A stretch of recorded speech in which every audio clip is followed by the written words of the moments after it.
Happy to welcome Rob Cerone, now retired Greece Athena football coach here to the high school notebook. Rob, happy to have you along. Welcome. Yeah, it's got a nice ring to it. Retired. Wow. You're the first guy that's introduced me that way, so that's kind of neat. So, well, that leads right into a question here.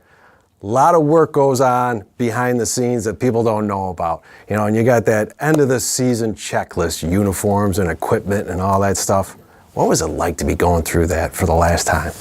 It hit me a little bit over the summer because I can remember when we stopped the summer workout, I thought, wow, it's the last time I put the workout on the board. It's the last time I run a summer workout.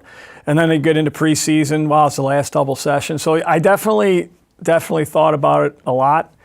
And, I'm excited. There's mixed emotions because it's been such a major part of my life for so long.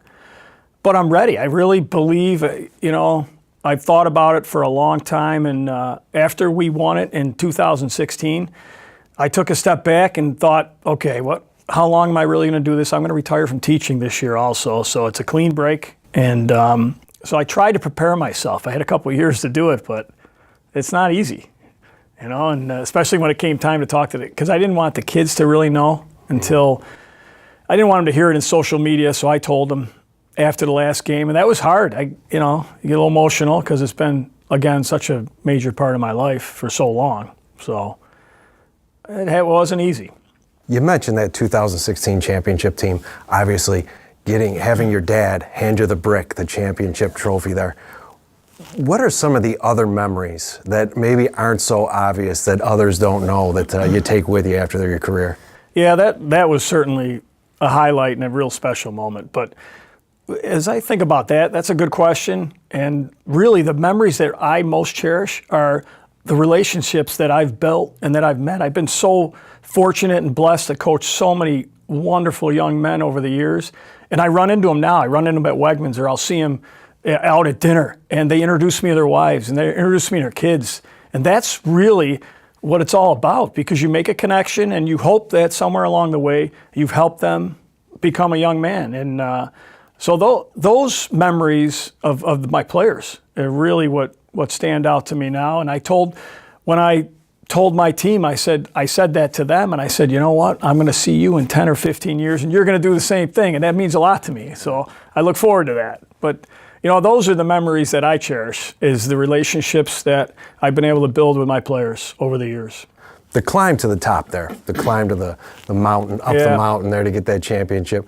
Are there any lessons you learned there that you can pass on to younger coaches?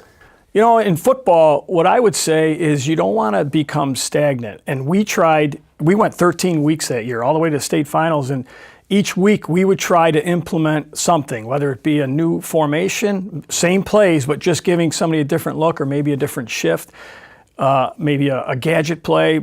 Try to install something so you're not becoming stagnant.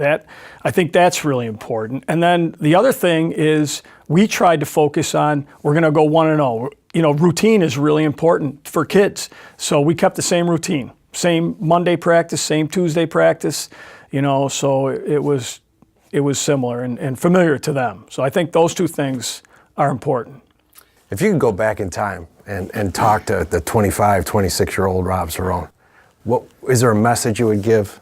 I think one thing I would do, I sat down with Jason Mangone about 8 or 10 years ago. He wasn't even the head coach of Brockport State. And I was picking his brain about putting in the shotgun no-huddle offense. Because when I first took over, I ran the offense that I played in at Athena. And, it was double tight, and it was a lot of power running game. And that was good and effective for then.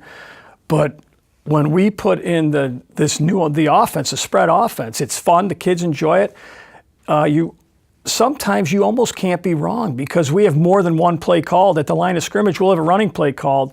But if you don't cover the slot receiver, we're going to just swing it out to Kenny Speed. And, and he's a good athlete, and you better have somebody on him, because if you don't, we're going to exploit it. So that's one thing I learned. I've thought to myself, and my defensive coach is a former player of mine. He said, wow, I wish we ran this offense when you were coaching me. And it's true.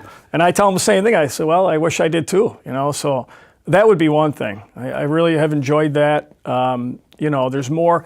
We put more responsibility on our quarterback now than I first did when I first started coaching, and I think that kids can handle it. I think you we seem to pull back and try to not give them enough responsibility, but I think it's important to give them as much. Just keep, hammering them and give them more options. Kids can handle it. So retirement, have you been able to get to, do you have plans for West Virginia? Have you been able to get to West Virginia and visit your daughter? In fact, I just came back this weekend. It was a great sports weekend. I got to see the basketball team lose in overtime Friday night, but then saw the football team play on Saturday. But I'll definitely make some more trips next fall, for sure. So it's got to be nice to kind of exhale and take that breath, huh? I think it's going to be nice to have an entire summer and have a fall. I've been coaching football for 34 years, all total, so I think it's time. And you know what? If I really miss football, I'm going to take a fall off, but maybe I'll come back as an assistant or do something, somewhere along the lines. Well, Rob, thank you very much. Thank you for coming aboard the High School Notebook. Thanks for having me.